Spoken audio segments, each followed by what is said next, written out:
जय श्री कृष्णा, जय श्री राधे।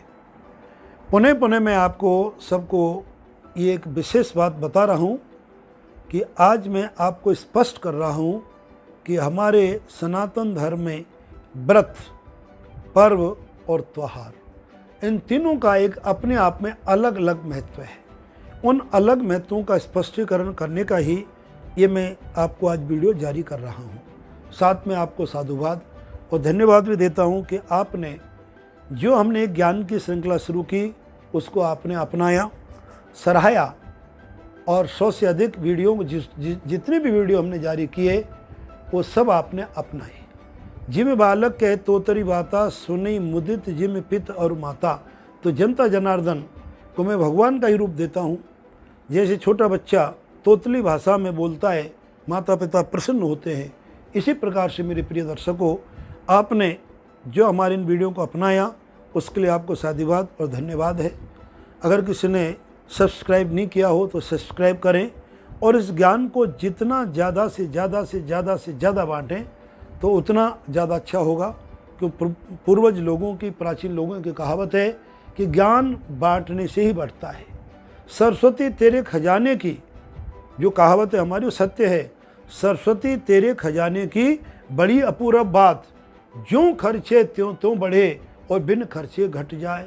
एक ज्ञान की गंगा ऐसी है, विद्या की गंगा ऐसी है, जितना ऐसे खर्च करेंगे उतना ही बढ़ेगी। तो मैं आपको विश्वास दिलाता हूं कि जब से हमने वीडियो आरंभ किया है, हमें भी एक हमेशा चिंतन किसी ना किसी विषय पर स्वतः ही आ जाता है। जितना हम ज्ञान खर्च कर रहे हैं आप लोगों के लिए और बांटने के लिए, उतना ज्ञान परमात्मा प्रभु हमारे मन मस्तिष्क में भेज रहा है। उन परमपिता परमात्मा को, माँ सरस्वती को प्रणाम करते हुए अब मैं मूल बिंदु पर आता हूँ, मूल विषय पर आता हूँ।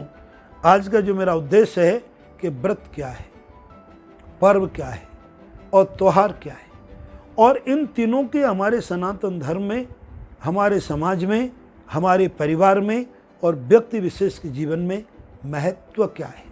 तो आओ सबसे पहले मैं आपको स्पष्ट कर दूँ। व्रत जो होता है वो साधना का एक अंग है। साधना शरीर में तप करने से होती है, और जब हम भूखे रहते हैं, नाना प्रकार की स्वादिष्ट वस्तुओं का त्याग करते हैं, तो हमारे जीवन में एक आत्मविश्वास जागृत होता है, एक पूर्ण खुशी होती है। अब हमारे व्रतों के भेद अनेक हैं, उनके बारे में कभी आपको बृहद बताऊंगा, लेकिन मुख्यतः एकादशी का व्रत जो महीने में 2 बार आती है।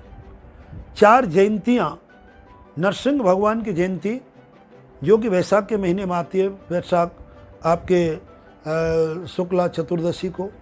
दूसरी राम जयंती जो चैत्र शुक्ला नवमी को आती है, और वामन जयंती जो भाद्रपद शुक्ला आपके द्वादशी को आती है।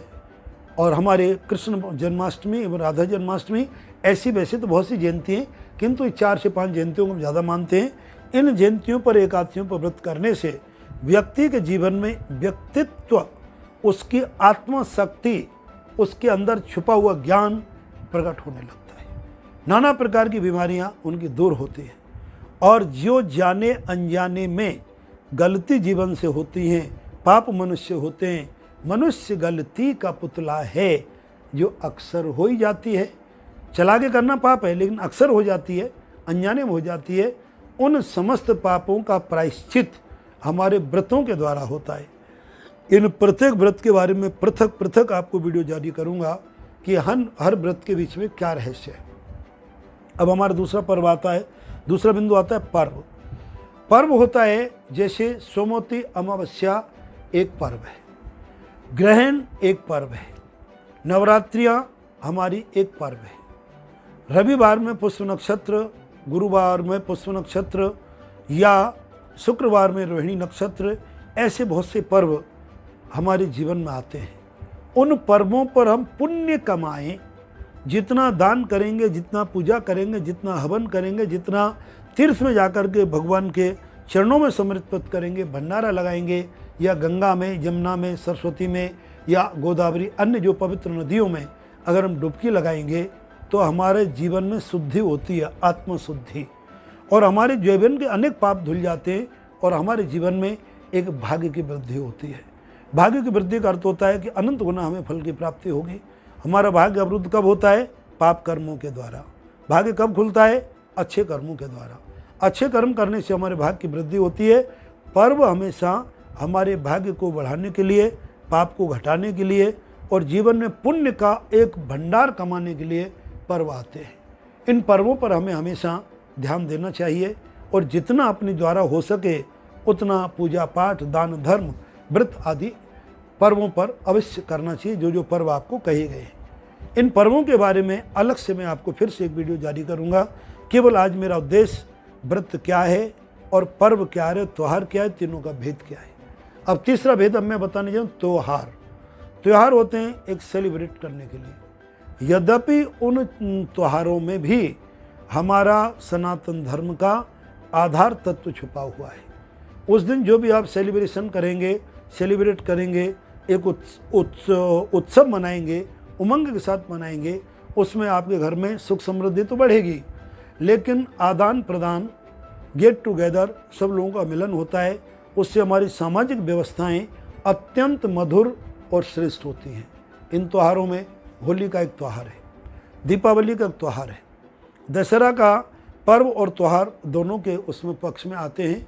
इस प्रकार से गंगा दशमी पर्व और त्यौहार दोनों में आती हैं, जिसमें अपन पारिवारिक जन संगठित होकर सेलिब्रेट करें और सब खुशी मनाएं, नए वस्त्र धारण करें, भोजन आदि की एक दिव्य व्यंजनों की व्यवस्था करें, वो कहलाता है त्यौहार।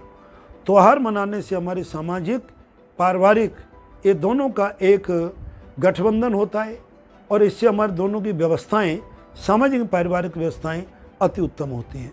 अतः मेरे प्रिय पाठकों, व्रत, पर्व और त्यौहार तीनों के बारे में आप अपना स्पष्टीकरण समझें और जहाँ जितना हो इनका उपयोग अपने जीवन में अवश्य करें।